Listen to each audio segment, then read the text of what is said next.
The phone buzzed in my pocket as I sat in the cramped break room, nursing a cup of cold coffee after another long shift. I glanced down, seeing my daughter Lily's name flashing across the screen.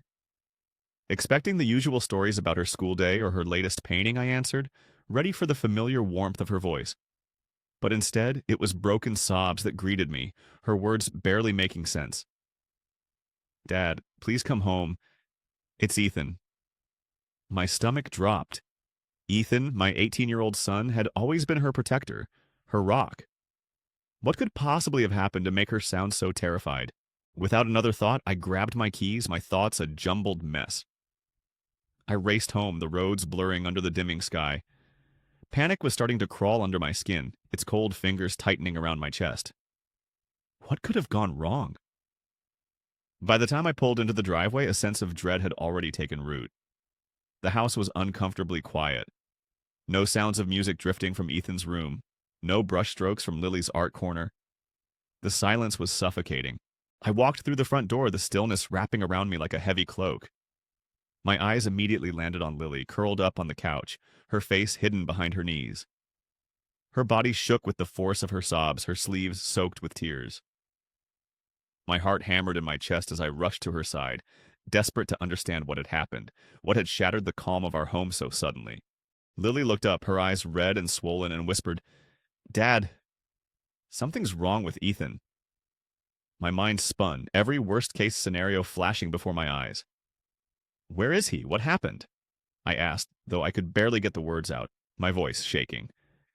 Lily swallowed hard, trying to steady herself before answering. He's not like himself anymore." And with that, a chill of fear crept down my spine. I knelt beside her, my voice soft. "Sweetheart," I whispered. She lifted her gaze, her eyes swollen and tear-streaked. With a trembling hand, she pointed toward the crumpled piece of paper resting on the coffee table. My heart sank as I reached for it, my fingers shaking as I unfolded the letter. Ethan's usually neat handwriting was now wild and jagged, as if written in desperation. "Dad, I'm sorry," the letter began.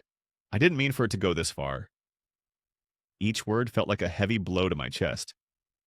Ethan had confessed everything, how he'd been taking money from our savings, the fund we'd worked so hard to build for their future, for their college education.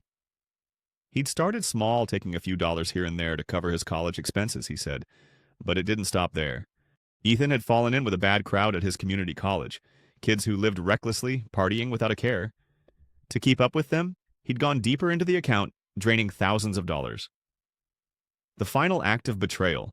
He had forged my signature to withdraw the last of the money, leaving the account completely empty. The shock of it all left me motionless, the letter slipping from my fingers onto the floor. Ethan. My son, the one I had taught how to throw a baseball, the boy who used to look at me with pride? How had it come to this? The person who had vowed to care for Emily when I had to work late hours. How had I failed to see it? The long nights, the new gadgets, the way he avoided discussions about his companions. I convinced myself it was just him at 20, trying to experience life. But this was more than disappointment. It was a betrayal, not just to me, but to Emily, who had been saving her allowance, dreaming of attending photography school. "Dad?" Emily murmured, her voice barely audible. "He said he'd give it back. He promised me." Her unwavering faith in him, even now, shattered something deep inside me. I felt the urge to confront Jason and demand the truth. But her trembling hands held me back. She needed me to stay, not hunt down answers. I wrapped her in her favorite blanket, her sobs overwhelming both of us. "We'll get through this," I said, though uncertainty clouded every word. Later that night, I found Jason sitting on the porch, lost in thought as he gazed at the moon. He didn't acknowledge my presence when I sat next to him. "Why?" I asked, keeping my voice calm despite the storm brewing inside. He simply shrugged, his clenched jaw betraying his discomfort. I thought I could handle it. I convinced myself I could fix everything, that somehow I'd turn things around. Turn things around.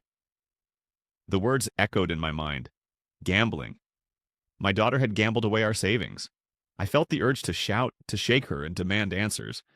But when I looked into her eyes, the same eyes that once sparkled with joy, they were empty, drained of all light.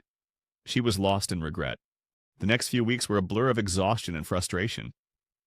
I worked long hours trying to earn back what had been lost. Sarah stopped playing the violin for a while, her passion gone. Liam packed his bags and left, unable to face us after what had happened. I was at a loss for how to help him, how to repair the rift between us. But then, one evening, he returned, holding a small envelope from his new job at a local cafe. "It's not much," he said quietly, handing it to me. "But it's a start." I stared at the modest paycheck, barely enough to cover a few bills, but in that moment, something shifted. It wasn't about the money, not really. It was about him, about the effort, the first step toward redemption. Slowly, Sarah began to play again, her fingers trembling at first, but gaining confidence with each note. She created a piece for Liam, a painting of a lone tree against a sunset, symbolizing resilience. The night they reconciled felt like a quiet turning point. She handed him the letter wordlessly, and he enveloped her in a tight embrace, tears welling in his eyes. Forgiveness wasn't there yet, but this gesture marked a beginning, a possibility. I watched them, my heart heavy with both sorrow and a strange sense of hope. We were fractured, but not beyond healing. Months drifted by, and though our savings account remained a mere shadow of its former self, we found a way forward. Ethan took on extra shifts, contributing everything he could. Lily's art, once a mere hobby, earned her a local recognition and a small scholarship. As for me, I became more attuned to the unspoken, learning to catch the signals I had once overlooked. The pain of betrayal still lingered, but it also taught us something powerful: resilience. Family wasn't about perfection. It was about the effort to show up, even when the hurt felt too much to bear. And through it all, we continued to show up.